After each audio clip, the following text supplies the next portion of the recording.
ममता सरकार को एक और झटका। बर्ड फ्लू की दहशत, केरल में आपदा घोषित। ताजमहल में लहराया गया भगवा झंडा। बम धमाके में 200 लोगों की ली जान। कंकाल में बदला लड़के का शरीर।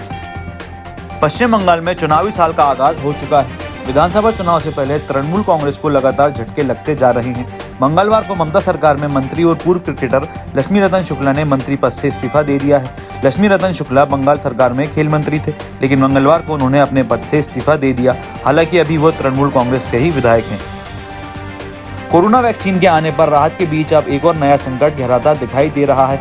देश के कई राज्यों में बर्ड फ्लू फैल गया है। राजस्थान, मध्य प्रदेश के बाद हिमाचल और केरल तक बर्ड फ्लू से दहशत मच गई है, जिसे देखते हुए राज्य सरकारों ने अलर्ट जारी किया है। केरल ने तो इसे राजकीय आपदा घोषित कर दिया है।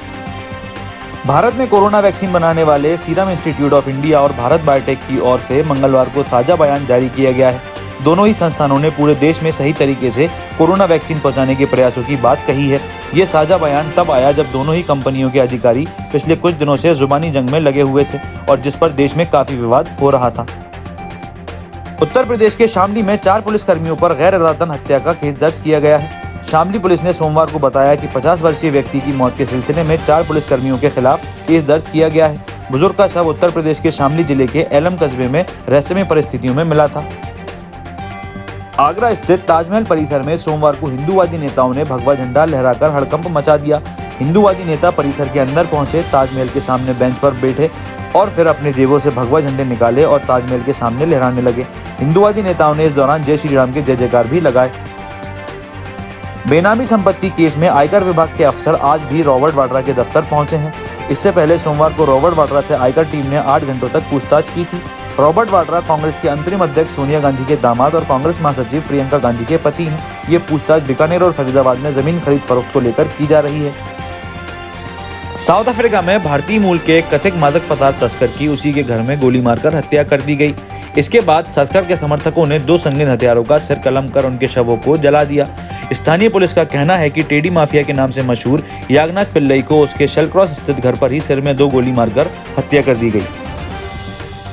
इंडोनेशिया के बाली में बड़े बम धमाके के मास्टरमाइंड को अब जेल में रिहा किया जा रहा है। अबू बकर बशीर नाम की शख्स ने 2002 के बाली धमाके की योजना तैयार की थी, जिसमें 200 से अधिक लोग मारे गए थे। अब इंडोनेशिया की सरकार का कहना है कि चूंकि उसकी सजा पूरी हो गई है, इसलिए उसे छोड़ दिया जाएगा। भूखे रहने की वजह से कंकाल जैसे हो चुके 7 साल के लड़के की एक भयावह तस्वीर सामने आई है। यमन के रहने वाले इस लड़के का नाम फैयद शमीम है। पैरालाइसिस और बुरी तरह कुपोषण के शिकार शमीम का वजन सिर्फ 7 किलो है। रॉयटर्स की रिपोर्ट के मुताबिक शमीम की हालत बेहद खराब हो गई थी और मुश्किल से ही उसकी जान बच पाई। अब उसे यमन की राजधानी सना के एक हॉस्पिटल में लाया गया है, जहां उसका इलाज चल रहा है।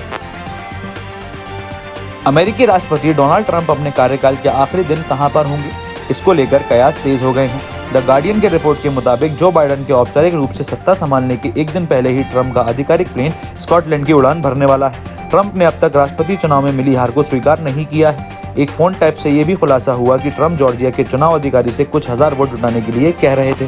अगर आपको हमारा कंटेंट पसंद आ रहा है तो आप हमें patreon.com पर जाकर सपोर्ट कर सकते हैं या फिर इस वीडियो के डिस्क्रिप्शन में दिए गए लिंक पर जाकर भी हमें सपोर्ट कर सकते हैं। फिलहाल के लिए इतना ही। इस तरह की और खबरें देखने के लिए हमारे YouTube चैनल को सब्सक्राइब करें और बेल आइकन को प्रेस करें। धन्यवाद।